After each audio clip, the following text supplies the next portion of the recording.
Hello friends, welcome to just comment. Ram Charan global star ఇంకా Andhra Pradesh deputy chief minister Pawan Kalyan గారిని ఇమీడియట్‌గా case book చేసి arrest చేయాలని ఒక సెక్షన్ ఆఫ్ మీడియా కోరుకుంటుంది.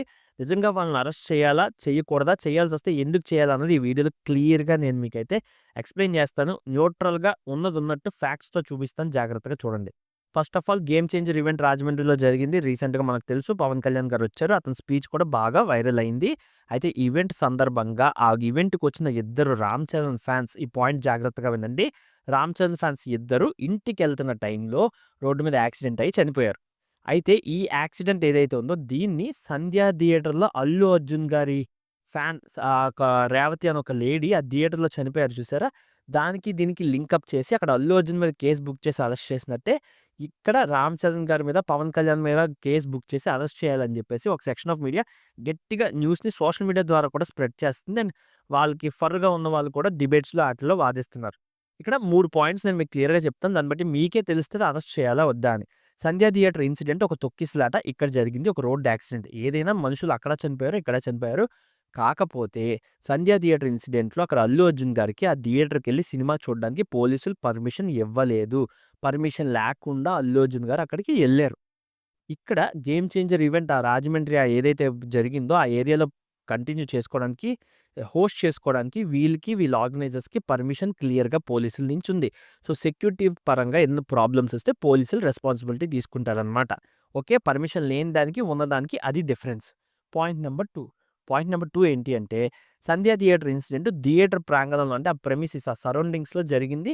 అది ఆ టైంకి హీరో అక్కడ ఉండడం వలన ఆ తొక్కిసలాట జరిగిందని చెప్పేసి మనకి న్యూస్ అయితే బయటకొచ్చింది. ఇక్కడ గేమ్ చేంజర్ ఈవెంట్ సందర్భంగా చనిపోయిన వాళ్ళు ఎవరైతే ఉన్నారో వాళ్ళు ఈవెంట్ కంప్లీట్ చేసుకొని, వాళ్ళ ఇంటికెళ్తున్న దారిలో అక్కడ జరిగిన యాక్సిడెంట్ అనమాట. అంటే సింపుల్‌గా చెప్పాలి అంటే మనం ట్యూషన్‌కెళ్ళాం. ట్యూషన్‌కెళ్ళి ట్యూషన్‌లో చదువుకుంటున్నప్పుడు మన పక్క స్టూడెంట్ ఎవడో కొట్టాడు, ఏదో చేశాడు.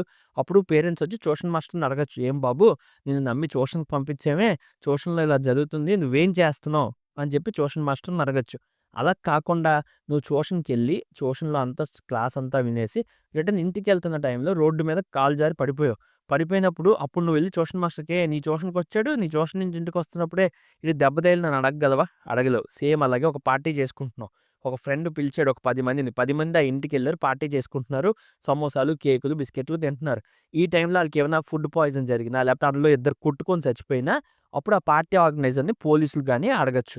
అలా కాకుండా పార్టీకెళ్ళి అంతా శుభ్రంగా పార్టీ ఎంజాయ్ చేసి, ఎవరి మట్టుకు ఆళ్ళ ఇంటికెళ్ళిపోతున్న టైంలో ఒక ఫ్రెండ్‌కి యాక్సిడెంట్ అన్‌ఫార్చునేట్‌గా జరిగితే, అది పట్టుకొని ఆర్గనైజ్ చేసినోడు "ఒరేయ్! నువ్వు పార్టీ ఇచ్చావు కాబట్టి, మీ ఇంటికొచ్చాడు కాబట్టి, మీ ఇంటి నుంచి రిటర్న్ ఎళ్తున్నాడు కాబట్టి ఆడికి యాక్సిడెంట్ జరిగింది. సో, నువ్వు రెస్పాన్సిబిలిటీ అని పోలీసులు ఆళ్ళ మీద కేసేస్తారా?"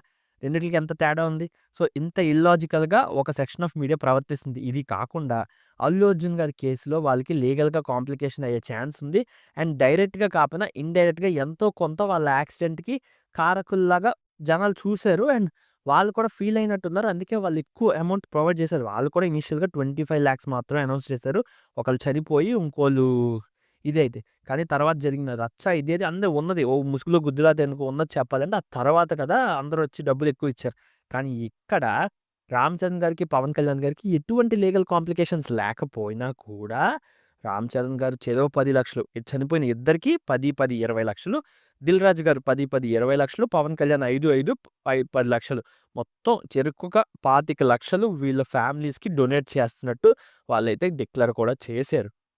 ఏంటి ఎటువంటి లీగల్ కాంప్లికేషన్స్ లేకపోయినా కూడా. అల్లు అర్జున్ గారు ఏమి లీగల్ కాంప్లికేషన్స్ ఉంది కాబట్టి చేశారనట్లేదు. 2 కేసెస్‌కి సంబంధం లేదు. వీళ్ళసలు ఇవ్వకపోయినా సరే పోలీసులు ఎవరు ఈళ్ళననేది ఏమీ లేదు. ఫ్యాన్స్ కూడా ఎవరు ఏమి అనేది ఏం లేదు. ఎళ్ళే టైంలో యాక్సిడెంట్ జరిగి చనిపోయారు. అది అన్‌ఫార్చునేట్ బాధపడతారు. కానీ వీళ్ళు డబ్బులిస్తున్నారు. ఇంకా వీళ్ళకి చెరొక ₹1,00,00,000 ఇవ్వాలని, 2,00,00,000 ఇవ్వాలని, 2,00,00,000 ఇస్తే ప్రాణం వచ్చేస్తదా? రాదు కదా! 2,00,00,000 ఇచ్చినంత మాత్రాన నా ప్రాణాన్ని వెనక్కి తేలేం కదా! వీళ్ళు హ్యుమానిటీతో ఆ డబ్బులైనా ఇచ్చారు. మంచిగా ముందుకొచ్చినోడికి కూడా నువ్వు రాయేసి కొడితే నెక్స్ట్ టైమ్ మంచిగా ఇంకోడు ముందుకు రాడు. మీకేమనిపించింది? నిజంగా వీళ్ళ తప్పుందని మీకనిపిస్తే ఎందుకనిపించిందో ఆ రీజన్ కామెంట్ చేయండి. నేను తెలుసుకుంటాను. అన్నీ నాకే తెలీదు కదా! ఒకవేళ లేదు నేను చెప్పింది కరెక్ట్ అనిపిస్తే నేను చెప్పింది కరెక్ట్ బ్రదర్ అని చెప్పేసి ఒక్క కామెంట్ అయితే చేయండి. అండ్ ఎక్కువ మంది న్యూట్రల్ ఆడియన్స్‌కి కుదిరితే వీడియో రీచ్ అవ్వడానికి ట్రై చేయండి. ఎందుకంటే చాలామంది సగం ఇన్ఫర్మేషన్ విని, ఫాల్స్ ఫ్యాక్ట్స్ విని, ఇది నిజంగా రామ్ చరణ్ గారిని ఎందుకు అరెస్ట్ చేయట్లేదు? పార్షియాలిటీ చూపిస్తున్నారా? ఆ! అల్లు అర్జున్ కాబట్టి అరెస్ట్ చేశారా? అని ఇలాంటివి ఏవేవో చెప్తున్నారు. అసలు సంబంధం లేని విషయంలో వీళ్ళ మీద బురద జల్లే ప్రయత్నం మెగా ఫ్యామిలీ మీద ఎప్పటినుంచో జరుగుతూ ఉంటది. ఇది ఇంకో ప్రయత్నం అంతే. సో, కుదిరితే న్యూట్రల్ ఆడియన్స్‌కి రీచ్ అయ్యేలా చూడండి. 'గేమ్ చేంజర్' హిట్టా? ఫట్టా? అన్నది నెక్స్ట్ ఎప్పుడో చూద్దాం. మూవీ రివ్యూస్ కూడా మన ఛానెల్‌లో జెన్యూన్‌గా చెప్పాలని మీరు అనుకుంటే కామెంట్ చేయండి. చెప్పడానికి ట్రై చేస్తాను. మీ పబ్లిక్ ఇంట్రెస్ట్ బట్టి. ఓకేనా? వీడియో చూసినందుకు థాంక్ యూ సో